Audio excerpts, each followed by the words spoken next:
In this lecture, we're going to prove the following theorem. A subgroup of a cyclic group is cyclic. So the key idea is something from discrete math or number theory, or elementary school division actually, called the quotient remainder theorem. And it says, given an integer n and a positive integer d, when you take n and divide by d, you're going to get a quotient and a remainder, called the quotient q and the remainder r. And then the relationship between all these variables is that n is equal to q times d plus r, and the remainder is between 0, possibly equal to 0, and less than d. Okay, so now for the proof. So we start with an arbitrary cyclic group G, and an arbitrary subgroup, let's call that subgroup H. If H is the the subgroup consisting of the single element, the identity element, then it's clearly a cyclic subgroup because it's generated by the identity element, or the identity element is a generator, so H is cyclic. So we can throw away the case where H is simply the identity element. Now, going back to G, G is a cyclic group, and by definition, that means there's some element, lowercase g, I'm going to call it, that generates the entire group. Again, there can be many such lowercase g's, but I just need to have one. And so in this picture here, I've got this group G, and then this element G, all its powers, g, g squared, g cubed, the negative powers as well, g inverse, g to the negative 2, they all collectively make up G. And then some of them are in the subgroup H. And we have to show H is cyclic. That means, what does cyclic mean? Well, we need to find a generator for H. In other words, we need to find some element in H such that the powers of that element give all the elements of H. Okay, so the trick is to consider the set S of the positive integers such that the positive integers n column, so that g to the n is in H. And okay, well, fine, that seems an idea coming out of nowhere, so it is a little bit of a trick here. Now, a small issue to check is that the set S is non-empty.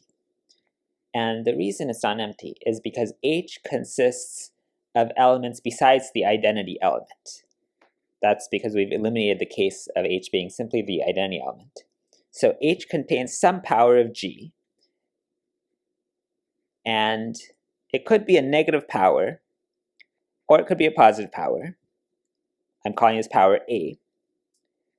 And because H is a subgroup, it's going to contain both a negative and a positive power. Because, well, first of all, if A is positive, then A is in S, and so I'm fine. Again, I'm trying to show that S is non-empty right now.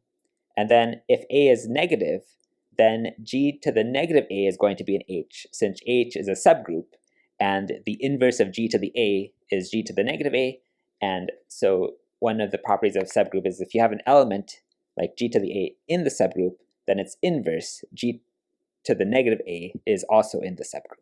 Okay, so the point is we've got this non-empty set of integers, of positive integers, consisting of all the exponents n, such that G to the n is in H. In this picture here, looks like G squared is in H and G cubed is in H. So 2 would be in S and 3 would be in S. Okay, so what are we going to do with this non-empty subset S, and why are we so concerned it's non-empty? Well, we want to pick out the smallest element. And because S is a non-empty subset of positive integers, it contains a smallest element. That's a fairly obvious sounding idea that goes by the name of well-ordering principle. Okay, so let's call the smallest element D. On the previous slide, I was saying in that particular picture I had drawn, D happened to be equal to 2, but that was just for that picture. D might be like 5 or something, I don't know. Okay, so now the claim is that G to the D is a generator for H.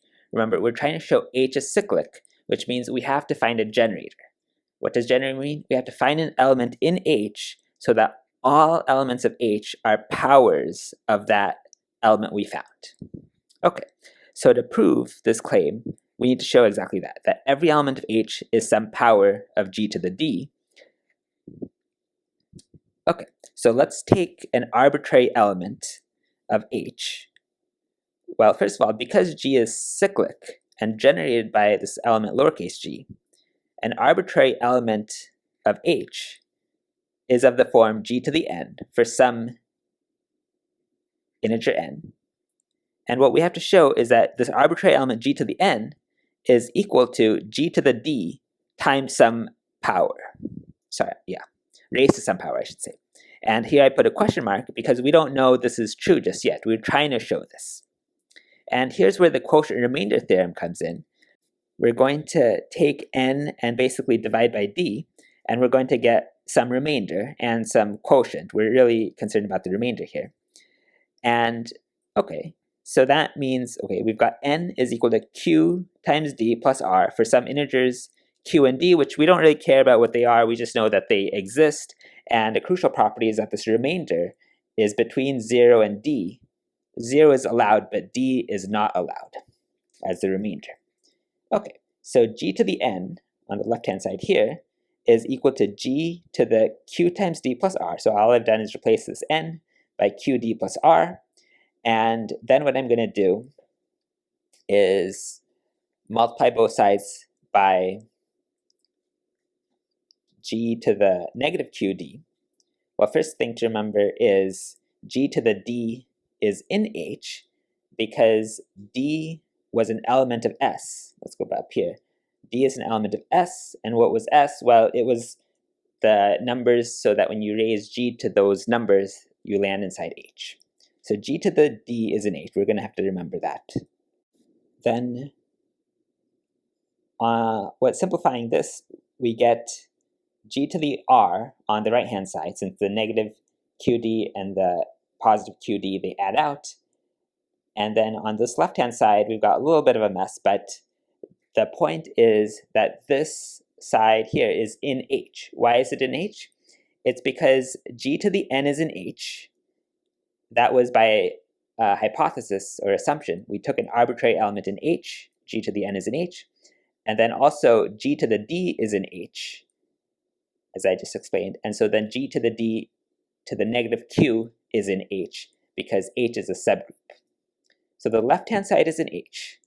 That means the right-hand side has to be in H. The right-hand side is g to the r, and so g to the r is in H. But r is less than d, and it could be 0. And in fact, it's going to have to be equal to 0, because d was the smallest number, smallest positive integer, I should say. Smallest positive power of g landing in H. And we know that g to the r also lands in H, so r can't be a positive number. It has to be 0. Okay, and so when r is 0, that means since n is qd plus r, well, the r is 0, so n is equal to qd, and that's actually what we wanted to show, that g to the n is equal to, well, g to the d times some power, or raised to some power, I should say again, and that power is q. And so we've shown that g to the n is in the subgroup generated by g to the d. And that concludes the proof, that H is generated by g to the d, and so in particular H is a cyclic group. We found a generator. So to summarize, every subgroup of a cyclic group is cyclic. Okay, as a corollary of this theorem that every subgroup of a cyclic group is cyclic, we have that every subgroup of the group of integers is of the form n times z for some integer n. And what's the proof? Well, this group z is cyclic. For example, 1 is a generator. And so by the theorem we just proved, every subgroup is cyclic.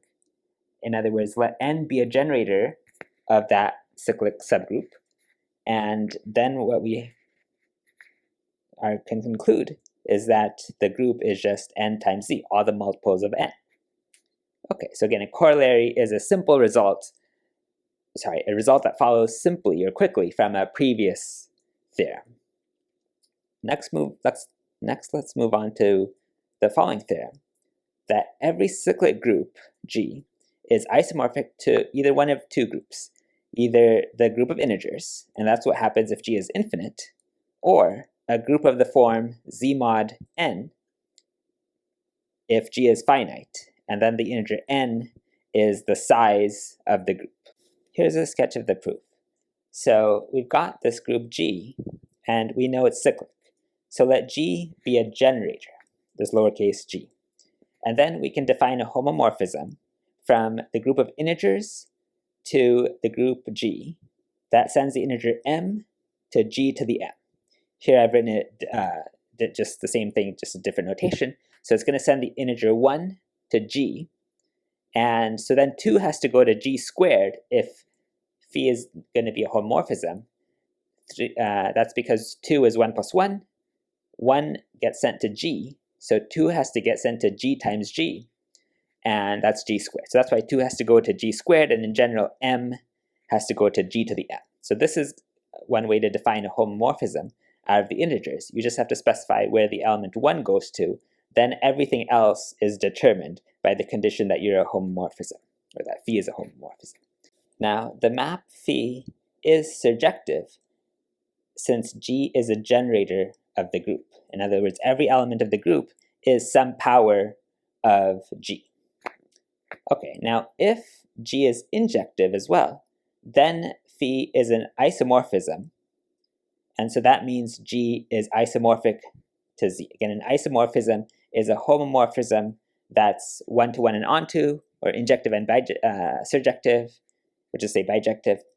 Okay, so that's the condition, or the case where G ends up being the integers. Now, if, on the other hand, phi is not injective, then some elements besides 0 get mapped to 0. And let's collect those elements. Let's into a subgroup H. So those elements M in Z, such that phi sends them to identity element of G. And then H, it turns out, is fairly easy to prove that H is a subgroup of this cyclic group G. And so by the theorem that we've proven, a subgroup of a cyclic group is cyclic. So therefore, H is of the form n times Z. That also follows from the corollary for some integer n. And then phi induces an isomorphism from Z mod n, Z to G. And so then we're in this second case here.